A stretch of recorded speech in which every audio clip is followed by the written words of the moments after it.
Seorang pria meninggal dunia saat sedang mengurus iktp di dalam mobil Disduk Capil. Peristiwa memilukan itu terjadi di kantor Dinas Kependudukan dan Pencatatan Sipil, Disduk Capil, Bulukumba, Sulawesi Selatan Selasa, tanggal 15 Maret tahun 2022. Pria itu diketahui bernama Amiluddin, warga lingkungan Barang, Kelurahan Tanah Jaya, Kecamatan Kajang, Kabupaten Bulukumba.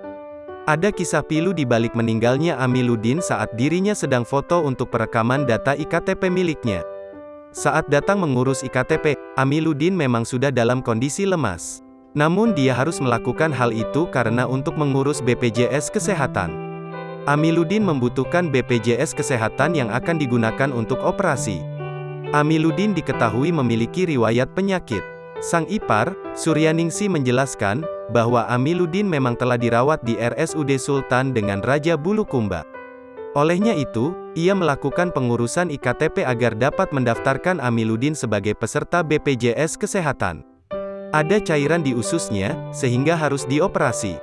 Tapi tidak ada iktp-nya, jadi saya uruskan untuk lakukan perekaman, jelas dia ditemui di ruang jenazah RSUD Sultan dengan Raja Bulukumba, Selasa, tanggal 15 Maret tahun 2022, sore. Suryaningsih menceritakan, bahwa Amiluddin meninggal usai melakukan seluruh rangkaian perekaman. Bahkan ektp-nya kini telah dicetak oleh Disduk Capil Bulukumba. Sudah selesai iktp-nya, beber Suryaningsih dengan mata berkaca-kaca. Sebelumnya, kantor Disduk Capil Bulukumba berubah menjadi haru, Selasa, tanggal 15 Maret tahun 2022, sore. Pasalnya, seorang pria bernama Amiluddin, menghembuskan nafas terakhirnya di kantor Disduk Capil. Sebelumnya, ia datang untuk melakukan perekaman iktp. Salah satu warga di lokasi kejadian, Wahyudi, menjelaskan, bahwa Amiluddin menghembuskan nafas terakhirnya di atas mobil pelayanan Capil. Di atas mobil meninggal waktu sementara perekaman.